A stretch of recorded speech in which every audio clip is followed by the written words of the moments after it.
It was a winter night, cold and dense like an omen. The mist crawled across the ground, hiding everything beneath a spectral cloak. Even the sound of the wind seemed heavy with something that did not belong to our world. The trees, motionless and twisted, appeared to watch in silence, like witnesses to a secret too ancient to be revealed. With each step, the creaking of dry leaves underfoot sounded like a muffled scream. The houses around, with their darkened windows, resembled empty carcasses, devoid of life, as if the inhabitants had long since departed, or worse, as if they had never existed. In that shadow-drenched scene where uncertainty lingered, something moved, not quickly but steadily, a presence that made no effort to hide.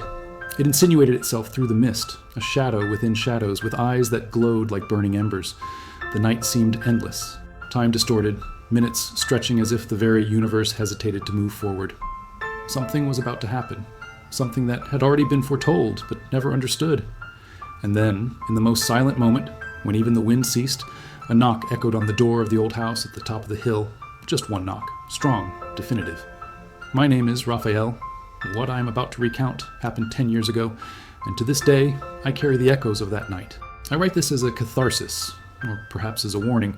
There are things that, even when buried by time, continue to breathe in the dark, waiting for the right moment to make themselves heard again.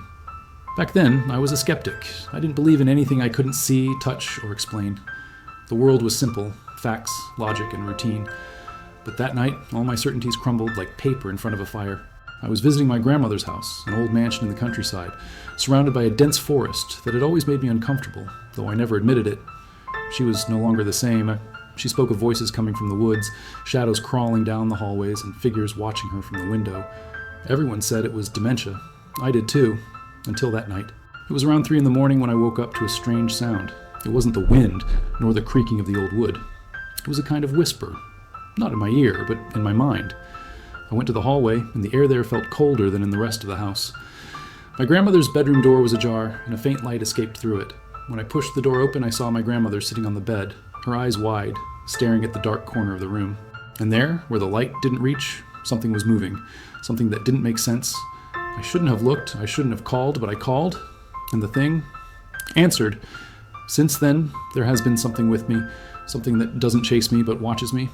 Not every day, but at certain moments, when the silence is too deep, when the mirror reflects more than it should, when sleep won't come. I'm not writing this to convince anyone, just to make sure it's recorded. If one day you hear your name whispered in the dark, and you're certain that you're alone, don't respond.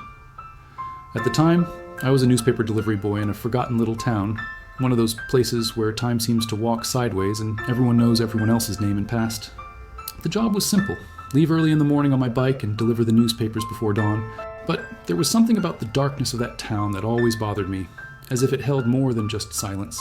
My nightly route took me through deserted streets, dimly lit alleys, and, on the unhappiest nights, the neighborhood of the old cemetery. The place was surrounded by a low wall, covered with ivy and moss, and an iron gate that creaked even without wind. They said no one had been buried there for decades, ever since the new cemetery was built on the other side of town. Still, sometimes lights seemed to flicker between the tombstones. Lanterns? Reflections? I never stopped to find out. That particular night, the sky was overcast, and the air felt heavier. The streetlights flickered, and the sound of my bike tires against the asphalt seemed to echo louder than usual. As I approached the cemetery, I noticed something strange. The gate was ajar. I had never seen that gate move. I stopped for a moment, hesitated, and continued. But slower now, my heart beating to the rhythm of fear. That's when I heard footsteps. Not behind me, nor beside me, but inside the cemetery. Slow, dragging steps, and a heavy breathing, as if something was too tired to hide. I turned my face reflexively and saw, through the gaps in the wall, a figure. Tall, bent, motionless, watching. I threw the last newspaper of the route and pedaled as if hell were chasing me. And maybe it was. I never passed by there again without feeling a chill run down my spine, even in the sweltering summers of that town. A few days later, I asked an old man from the area about the cemetery. He just looked at me with worn eyes and said, "That place didn't stay empty. It just got forgotten. And what's forgotten sometimes wakes up angry." They said that land was cursed, that one should not pass through there after sunset. Stories of crawling shadows and ownerless voices spread like weeds. No one knew exactly where they came from, but everyone swore they knew someone who had heard, seen, or felt something. The road that cut through that forgotten piece of the world was avoided by the older residents. They preferred to take long detours, losing hours of travel, rather than risk crossing it after the last ray of sunlight disappeared behind the hills. Of course, some mocked it. the younger ones, the outsiders, those who hadn't yet learned that, in that place, fear was a survival instinct. They said that some time ago there had been a village there, small, isolated, with distrustful and silent people. No one knows exactly what happened, only that one night it simply vanished. No houses, objects, or bodies remained. Just the land, silent and dry, as if something had sucked all the life out of it and left behind only a space where time refused to move. And then came the reports. Travelers who swore they heard children's laughter where there were no children, animals that refused to cross the road, and lights that danced in the woods with no visible source. And the shadows, the shadows, they didn't move with the light, they moved on their own. An old man from the area, one of those who speaks little but carries too many truths in his eyes, once murmured, "It's not what's there. It's what got trapped when the rest left." No one really understood. But after that night, when 3 young people disappeared trying to prove that it was all a legend, few dared to return. The land remains there, untouched and ignored, like a scar no one dares to touch. And when the sun sets, the wind that passes through carries an almost imperceptible whisper, as if the land itself is telling its story, to whoever still dares to listen. On one of those nights, my boss gave me a special delivery. He said it casually, as if it were just another ordinary customer, but there was something in the way he avoided looking me in the eye that unsettled me. A new resident had requested a newspaper every night, without fail, even though they lived in the old mansion on the hill, the same one that had been abandoned for decades, long before I was born. I pretended not to be shaken. I grabbed the newspaper, got on my bike, and followed my route. But with each street I passed, the tightness in my chest grew stronger. The hill appeared on the horizon like a sleeping shadow, the mansion at its peak even darker than the sky around it. No one lived there. Everyone knew that. The decaying structure, the broken windows, the garden overtaken by tall weeds. Nothing there showed any signs of life. And yet, someone had requested a newspaper. The path to the gate was covered in dry leaves, and the sound they made under the tires seemed too loud. The air was colder there, heavy, dense, as if time had stopped. When I approached the door, I saw no doorbell or mailbox. Just a small table beside the entrance with a stone on top of it, maybe to keep the newspaper from blowing away. I left the newspaper there and turned quickly, ready to leave, but I couldn't resist the impulse to glance back one last time. The second floor window, which had always been dark, now had a faint glow, a yellowish light, like from a candle, and a silhouette, standing still, watching. I quit the next day, but I continued to see the Hills newspaper on the delivery list every day, always marked as successfully received. No one talked about it anymore, no one asked, and gradually I began to notice other things starting to change as well. People disappearing, agitated animals, strange dreams involving that mansion. Today, when I pass near the hill, even in broad daylight, I get the feeling that something is watching me with its eyes, something that waits, that remembers, and that is still reading the newspaper. The place was known to be cursed. The last family that lived there simply disappeared, leaving behind only dishes set on the table and clothes scattered on the floor, as if everyone had gotten up in the middle of dinner and evaporated into the air. Nothing was stolen, no doors were forced open, no signs of struggle, just absence. The neighbors, few and far between, reported hearing strange sounds that night, hurried footsteps, dry knocks, and an old song echoing from the mansion, though no one remembered ever hearing music there before. When the police were called, they found the house locked from the inside. The keys were still in the lock from inside the door. For weeks, the case was whispered about all over town. Some said the family had fled out of fear. Others swore they had been taken by something that had awakened within those old walls. But what scared people the most wasn't the disappearance itself, but what came afterward. Anyone who tried to enter the house, whether to investigate, renovate, or simply out of curiosity, didn't stay long. They said the air inside was thick, hard to breathe. That the clock stopped at 11:47 p.m. At the exact time the neighbors said they heard the last sound coming from the house. And that sometimes, even without electricity, the phonograph in the living room would start playing on its own, always the same melody, slow and dissonant, like a funeral march out of tune. After that, no one dared enter again. The weeds grew, swallowing the stone path and part of the porch, but the windows remained intact, and on some nights, a faint light could still be seen on the upper floor, as if someone, or something, was still waiting. Still, I continued, curiosity mixed with duty pushed me forward, as if an invisible, subtle, and persistent force was pulling me up the hill. I brought a flashlight and a bundle of newspapers, but deep down, I knew that wasn't protection. Just automatic gestures, as if following them would make me believe everything was normal, that it was just another delivery. The night was especially silent, as if the entire town was holding its breath. Each step on the leaf-covered trail echoed too loudly, as if the sounds had nowhere to escape. The old mansion appeared before me, imposing in its decay, the windows dark like empty sockets. And yet there was something awake there. The light in the second-floor window, which I had only glimpsed before, was now clearly on. Steady, yellow, flickering. A shadow seemed to move behind the curtain, but disappeared the moment I lifted the flashlight. My pulse quickened, but I didn't hesitate. I climbed the porch steps. They were damp and creaked under my feet. I placed the newspaper on the small table by the door, just as I had before. But this time, something was different. There was a note, thick, aged paper with fine, old-fashioned handwriting. "Come in. I've been waiting for you." My hand trembled. I looked around instinctively. No sound, no soul in sight. Just the silence, now even thicker, as if the night itself was waiting for my response. The doorknob was cold, like metal forgotten in ice. When I turned it, it gave way easily. The door opened on its own without a sound, revealing a dark hallway with the smell of time standing still. The flashlight's light cut through the darkness for just a few meters, and the air inside seemed to breathe on its own. Still, I stepped inside. As I climbed the muddy trail, I noticed that the air was different there, denser, colder, as if time had stagnated around that path. Each step seemed to sink into something alive, as if the very ground resisted my passage. A viscous whisper coming from the earth, a muffled protest against my presence. The flashlight trembled in my hand, not from the weight, but from the uncertainty. The vegetation around me was thick, but too silent. Not even the chirping of a cricket, nor the rustling of leaves in the wind. Only the sound of my irregular breathing and the muddy snap of my shoes trying to break free with each step. The mansion soon emerged between the twisted branches like a dormant creature peering through the trees. The windows were black eyes and the door a half-open mouth waiting. There was something deeply wrong about that place, a feeling that went beyond fear. It was like being watched from within the darkness itself. I stopped for a moment to catch my breath and give myself one last chance to turn back. But it was too late, not only because I was almost at the top, but because somehow I felt that turning back was no longer an option. The trail behind me seemed to have faded, or perhaps the fog had swallowed it without me noticing. The house was waiting. And now I too wanted to know. I wanted to understand the reason behind so many silences, so many diverted glances in the town, so many unexplained disappearances. After all, there was something there. Something old. Something that didn't like being forgotten. And I was already too deep to turn back.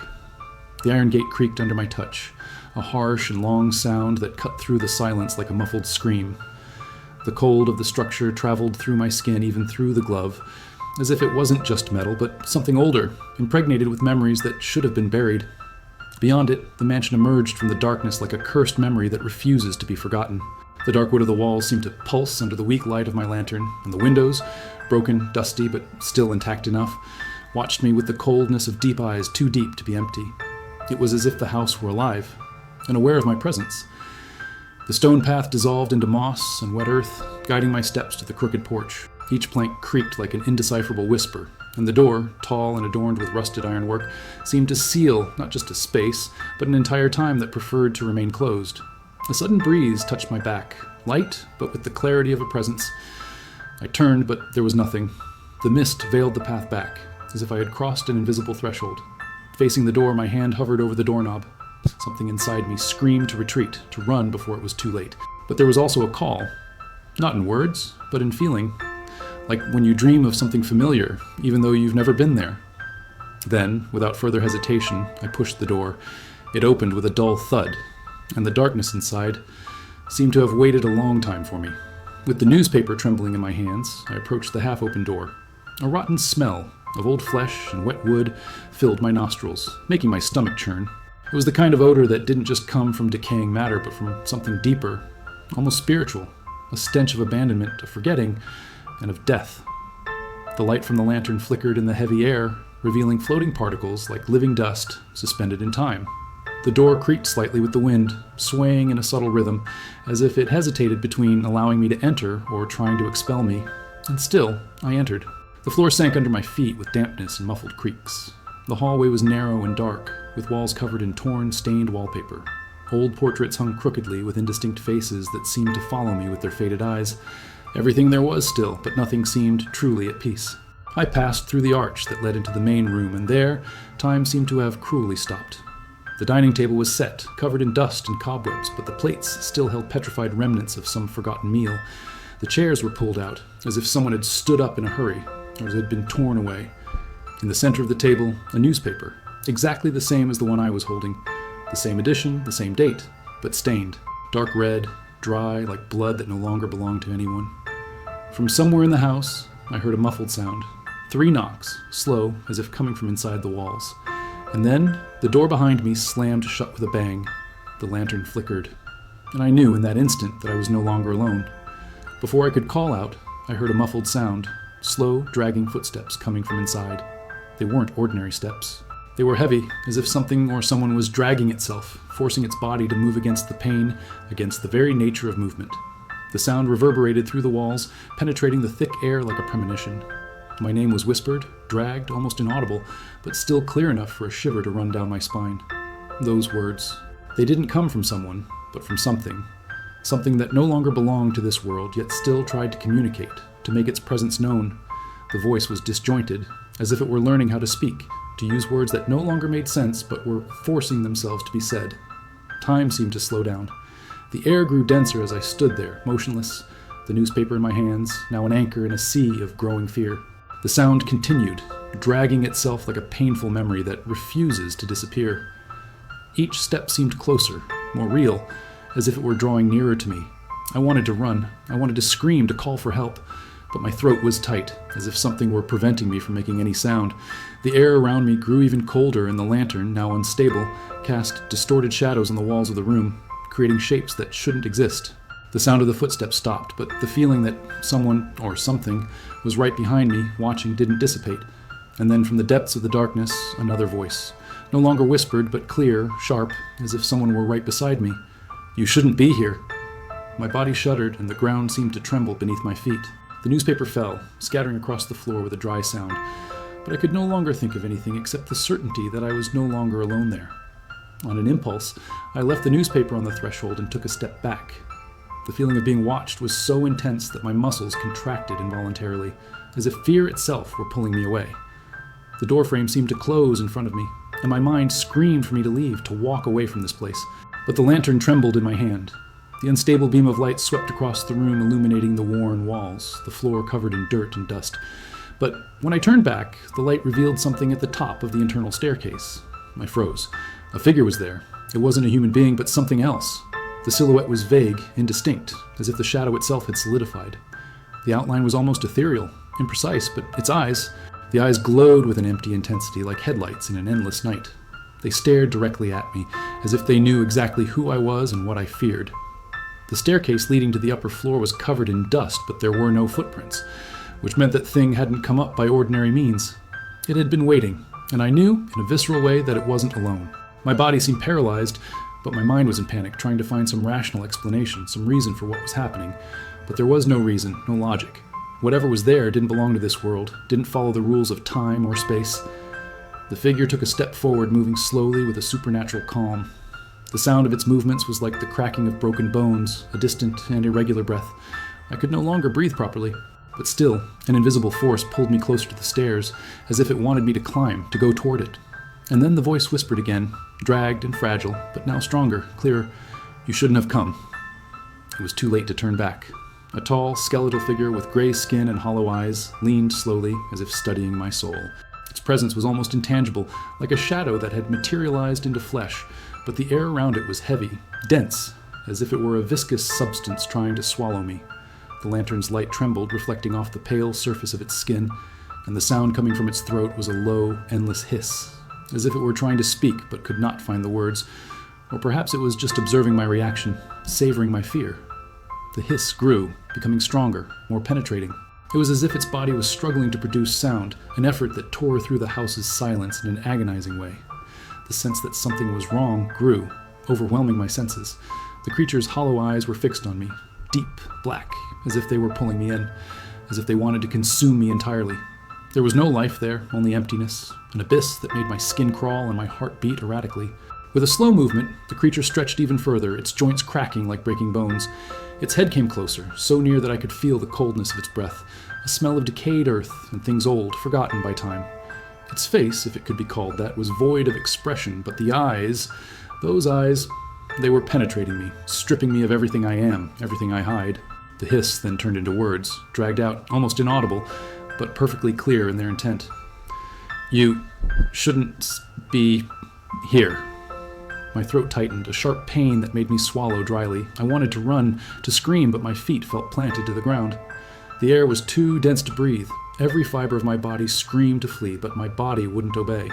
The creature took a step forward. The sound of the movement was strange, as if its body was not made to walk, as if each movement were a colossal effort. But still, it advanced, and the space between us grew smaller inexorably. The last thing I managed to do was look at the exit door, which seemed so distant now, so unreachable, like a broken promise. The hiss intensified, and I knew with a desperate certainty that there was no going back.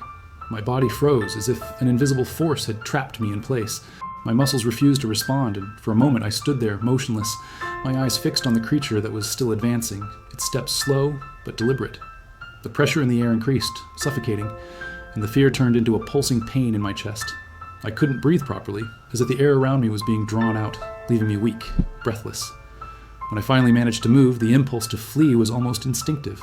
I spun on my heels and ran, my feet sliding across the damp floor, the sound of my steps muffled by the thick layer of dust and decay.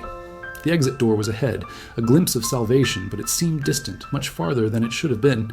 My hands were sweaty, the lantern swaying uncontrollably, now illuminating only shadows that seemed to stretch and contort as if they wanted to swallow me.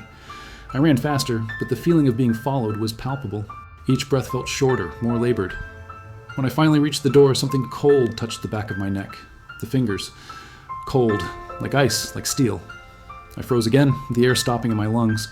That sensation wasn't just uncomfortable, it was perversely painful, as if the very presence of it burned me from the inside out, and yet it was cold, unperturbed, indifferent to my pain.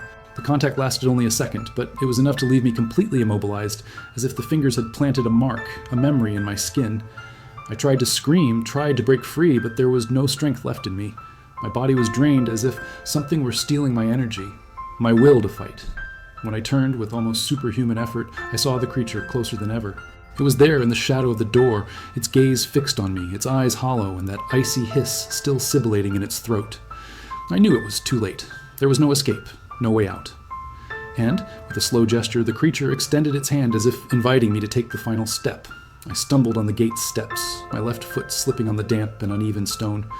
The impact against the ground was brutal, and I felt a sharp pain in my knee followed by the sound of fabric tearing.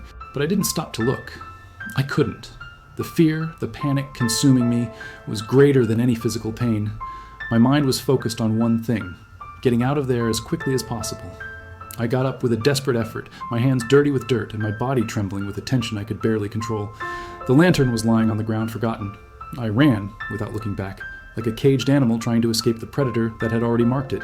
The steps of the gate seemed like a labyrinth, the weight of each step an unbearable burden, but I couldn't stop. When I finally stepped onto the street, my breath was ragged, and the pain in my knee burned like fire. The street was empty, swallowed by the darkness of the night, with no movement in sight. But in the distance, something could be heard. The sound that made me stop in the middle of my run, as if something invisible had trapped me once again. The door of the mansion. It opened with monstrous force, a deafening crash that reverberated through the empty houses and echoed like a scream into the night. The sound wasn't just a metal hitting the doorframe. It was a deep, heavy sound, as if the house itself was revolting, rising from the earth, wanting to reach me. I looked back. Just for a moment, just enough to see the house's shadows trembling, twisting, and then, there, in the dark windows, something moved. Something that shouldn't have moved. Not anymore. The door of the mansion trembled once more, and in the silence that followed, I heard the last thing I wanted to hear. A laugh. Not a human laugh, but something else. Something that resonated through the walls of the house like an empty cackle, full of cruelty, as if it understood my pain, my defeat. I didn't look back again. There was nothing more I could do. I just ran, until exhaustion knocked me down, until the street swallowed me. I knew something had touched me there, something that wouldn't let me forget. And deep down I knew it was still watching me, waiting. My colleagues laughed the next day, calling it nighttime hysteria, as if I were just another victim of loneliness and the fear of those empty streets. Their jokes were more than a relief for them. They were a way to lessen the weight of what I knew had happened. But deep down, even with their laughter and muffled giggles, I saw them. I saw the way they averted their gaze when they talked about the mansion. I saw the tension that formed between them whenever the subject came up. And curiously, none of them offered to take my route. It was as if, by mocking me, they were trying to exorcise the memory of that night, trying to convince themselves that it had all been a hallucination caused by the darkness. But deep down, they all knew. They knew I had seen something, that something had been there, something that wasn't normal, wasn't human, and that maybe had left that house long ago. The boss, who always found an excuse to send me to the more remote areas, now avoided the subject as if it were a plague. When I mentioned the mansion again, he made an impatient gesture as if I were disturbing his peace. But I knew he felt the tension too. He also feared those streets, those empty houses. Everyone, in some way, was aware of what really happened there, but none of them wanted to admit it. And so, even after everything, no one else volunteered to take my route. I knew there was something else there, something they didn't dare confront. They preferred to laugh at me, mock my nighttime hysteria, but all eyes avoided each other. All smiles faded when the subject came up. I, on the other hand, knew that the house was still waiting for me. Not out of curiosity, but because of the oppressive feeling that something inside it wanted to be remembered, wanted to be seen. Maybe it was my turn to confront it once and for all, or maybe it was already too late, because deep down I knew there was no real way to escape. Maybe I was the only one with the courage to keep facing what was there, but deep down I also knew that whatever it was wouldn't leave me in peace until it got what it wanted. And that, my colleagues, no one knew. They could laugh, but I knew I wasn't alone in this story. The mansion still stands today, huddled beneath the fog like a specter of the city, always present but distant, almost invisible. It remains there, silent with its cracked walls and empty windows, watching the world through eyes that have never been opened again. Time, which should have worn down the structure, seems to have only enveloped it in an even thicker layer of mystery and fear. Every night, it hides further into the dense fog rising from the hills, as if the mansion itself is trying to merge with the air to become part of the very terror it once created. They say that on the coldest early mornings, when the city falls into a heavy sleep, faint footsteps can still be heard echoing across the grounds, as if something is moving among the shadows.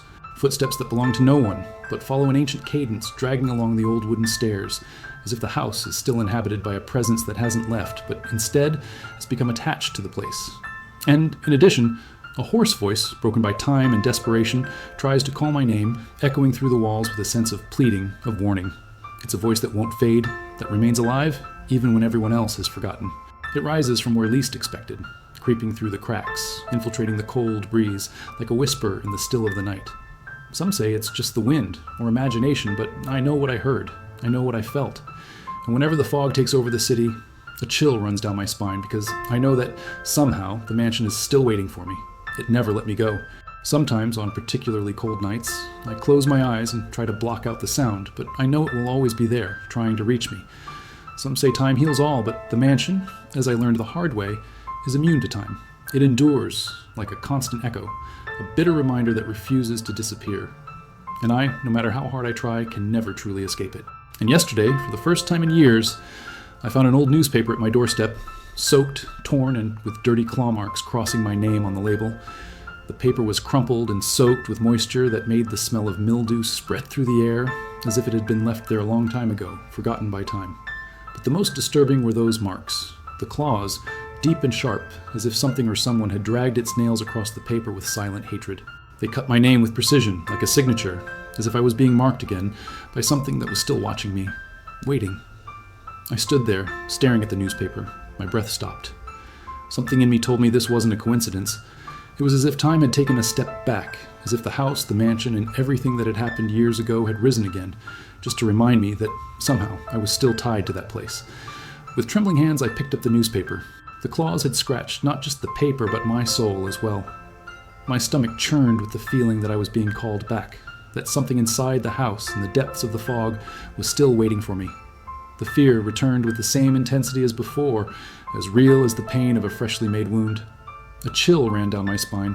The name on the label shouldn't have been mine. It shouldn't have been there once again, as if it were a cruel reminder that the past had not been buried, that the mansion, that thing I so desperately wanted to forget, was still alive, breathing, waiting. And the worst part? When I turned the newspaper, something else was there, printed on the torn pages. A message as clear as a scream. "You've returned. Now, there's no escape." The weight of the words sank into my chest, and I knew, with an anguishing certainty, that the last page of that story had not yet been written. And I was about to turn the next chapter,